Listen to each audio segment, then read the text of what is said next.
नमः सर्वेषां कृते।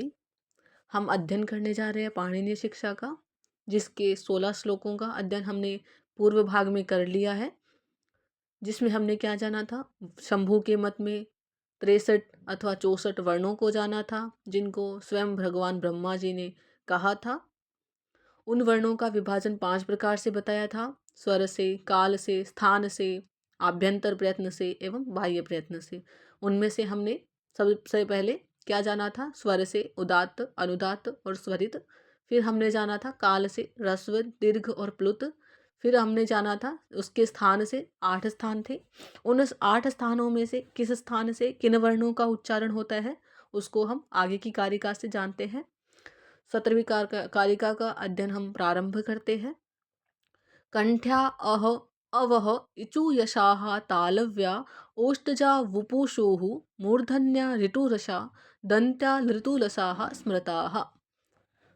कंठ किनका उच्चारण स्थान है, तो बता रहे हैं अकार एवं असंयुक्त हकार जो है, इनका उच्चारण स्थान कंठ है। संयुक्त किससे होता है हकार, तब पंचम वर्ण एवं अंतस्थों से जब संयुक्त होगा तब उस हकार का उच्चारण स्थान हृदय होगा, एवं असंयुक्त होगा तब उसका उच्चारण स्थान कंठ होगा। इचु यशाह इकार, चवर्ग, यकार व शकार, इनका उच्चारण स्थान तालु है। वकार एवं पवर्ग, इनका उच्चारण स्थान ओष्ठ है। ऋकार, तवर्ग, रेफ व शकार, इनका उच्चारण स्थान मूर्धा है।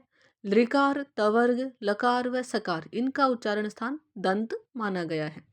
अगली कारिका है जिह्वा मूले तु कुहु प्रोक्तौ दंत ओष्टयो वह स्मृतौ बुधैः ए ऐ तु कंठ तालव्यो ओ औ कंठ ओष्टजौ स्मृतौ। कवर्ग जो है उसका उच्चारण स्थान जिह्वा मूल है। वकार का उच्चारण स्थान दंतोष्ट है। एकार व ऐकार जो है कंठ तालु से उच्चरित होते हैं। ओकार व औकार जो है उनका उच्चारण स्थान कंठ ओष्ट है। आगे चलते हैं।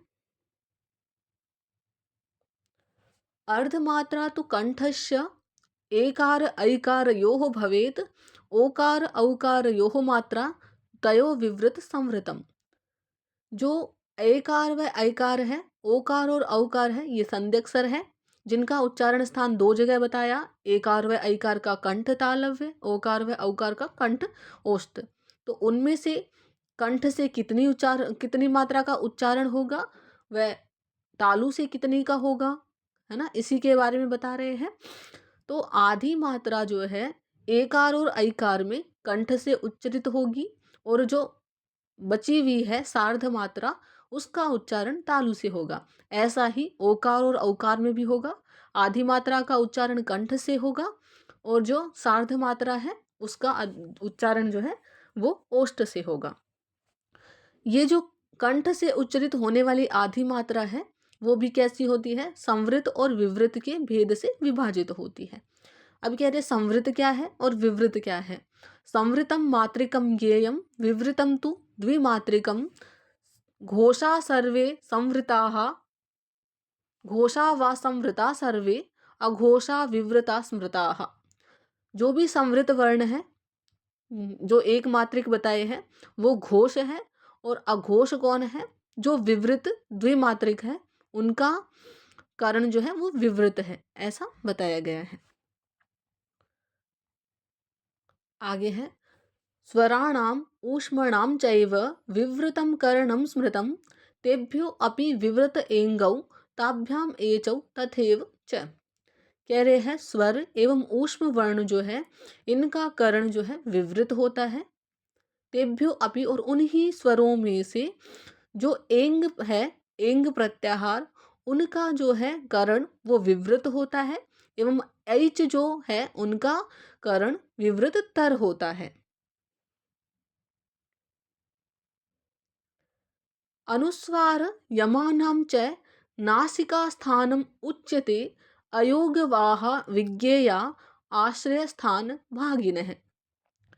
सर्वप्रथम इन्होंने बताया कि अनुस्वार एवं यम, इनका उच्चारण स्थान नासिका है।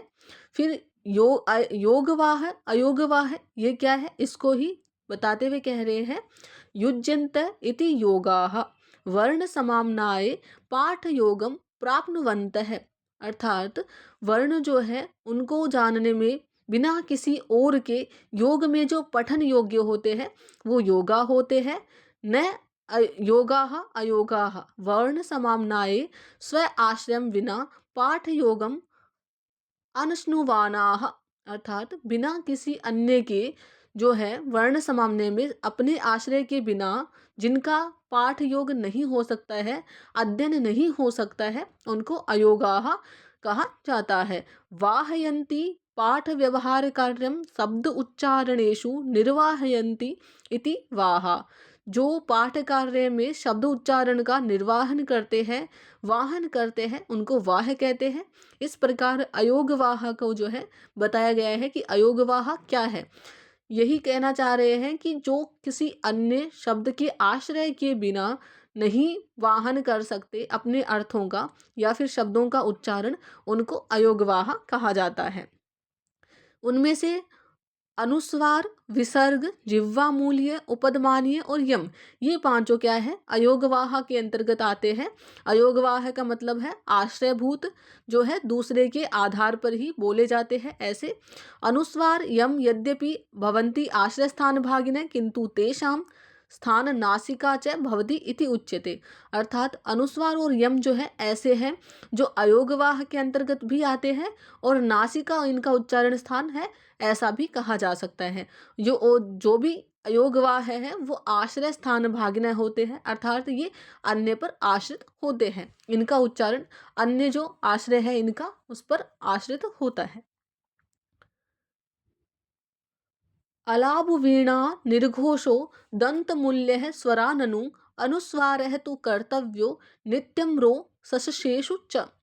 कह रहे हैं जो सकार दंत मूल है उसका उच्चारण अलाबू की वीणा के समान किया जाना चाहिए। अलाबू अर्थात होता है लोकी और वीणा अर्थात उसकी वीणा।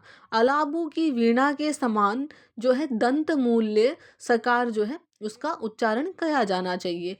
अनुस्वार है तो कर्तव्यम कर्तव्यो नित्यम रो सशेषु च। ये कह रहे हैं अला और उसको भी सकार को दंत मूल्य को कैसे करना चाहिए, पहले एक बार इसको नीचे को देख लेते हैं। अन्यत्र यत्र परसवर्णस्य व्यवस्था तत्र उत्तर व्यंजनस्य सवर्णत्वम अपि अनुस्वारस्य भवेत्, किंतु हकार ये कहना चाह रहे हैं कि जो अनुस्वार है उसको परसवर्ण कब होगा और कब उनका परसवर्ण नहीं होगा। तो जब भी सकार, पहले हकार, शकार और तीनों शकार है ना, हकार और तीनों शकार जब पर में होंगे तब उस अनुस्वार को जो है क्या नहीं होगा, परसवर्ण नहीं होगा। परंतु अन्यत्र जब इनमें से कोई वर्ण पूर्व पर में नहीं होगा तब अनुस्वार को परसवर्ण हो जाएगा। और कैसे होगा, विकल्प से। और ये तीन चारों अक्षर अर्थात हकार व तीनों शकार पर में होंगे तब उसको क्या है, विकल्प से परसवर्ण होगा। और उसका उच्चारण कैसा करना चाहिए, उसको अलाबो वीणा अर्थात कि लोकी की वीणा का उच्चारण उसका जो रणन होता है उसके जैसे होना चाहिए।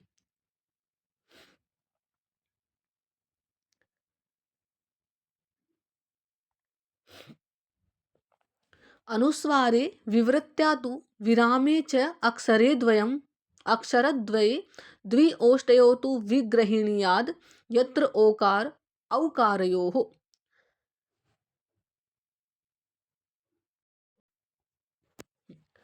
अनुस्वारे विवृत्यां तु विरामे च अक्षरद्वये द्वि ओष्टयो तु गृह्णीयाद् यत्र ओकार औकारयोः। कह रहे अनुस्वार में, विवृत्ति में, विराम में दो अक्षरों के बीच दोनों ओष्ठों को जो है खोल कर बोलना चाहिए, उनको विभाजित करना करके बोलना चाहिए। चाहे ओकार और औकार में भी ऐसा होना चाहिए। तो अनुस्वार एवं उसके पश्चात कोई वर्ण या फिर स्वर है, विवृत्ति के पश्चात है विराम जो है उस समय, एवं ओकार व औकार के समय दोनों ओष्ठों को विभाजित करके उच्चारण करना चाहिए। व्याघ्री यथा हरेत पुत्रान् दंष्टाभ्यां न च पीडयेत् भीता पतन भेदाभ्यां तद्वद वर्णात् वर्णान प्रयोजयेत। जिस प्रकार से व्याघ्री अपने पुत्रों को दांतों में दांतों में लेकर भी कोई प्रकार की पीड़ा नहीं देती है, उसी प्रकार वर्णों का भी प्रयोग करना चाहिए।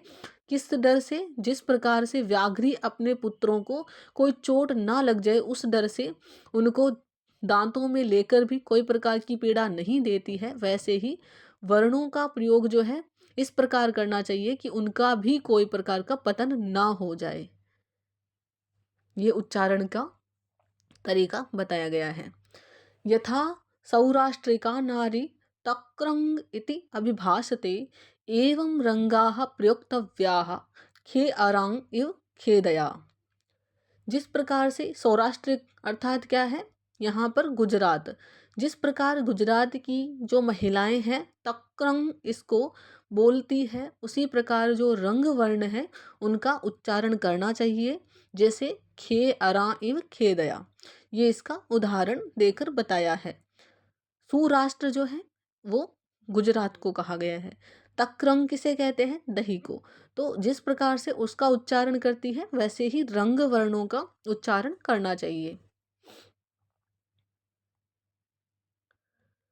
रंग वर्णम प्रयुजिरन नो ग्रसेत पूर्वम अक्षरम दीर्घस्वरम प्रयुजियात पश्चात नासिक्यम आचरेत।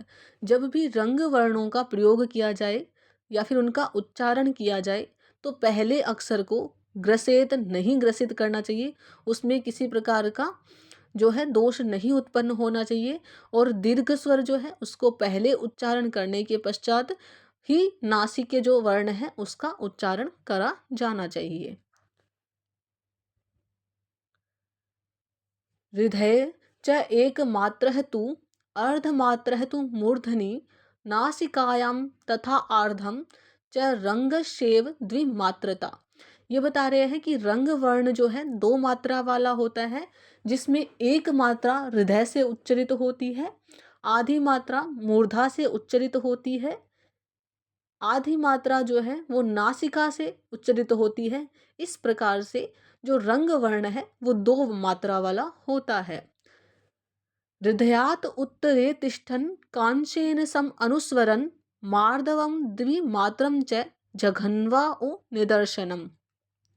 कह रहे हैं हृदय से आरंभ होकर ऊपर की तरफ मूर्धा नामक जो ऊर्ध्व देश है उसमें ठहरता हुआ जो रंग वर्ण है वो किसके समान? कांसे के समान जो है उच्चारित किया जाता है। जो है हृदय से ऊपर उठकर मूर्धा से टकराता हुआ इस प्रकार नासिका से उच्चरित होता हुआ जो रंग वर्ण है वो कांसे के बर्तन के समान जो है उच्चरित होता है, और वह रंग वर्ण जो है मृदु होता है, सुकुमार होता है तथा द्विमात्रा वाला होता है। और इसका उदाहरण क्या है? जघन्मा, ये जो है इसका उदाहरण है। अगला है मध्ये तु कंपयेत कंपयेत कंप उभौ पार्श्वो समौ भवेत स रंग कंप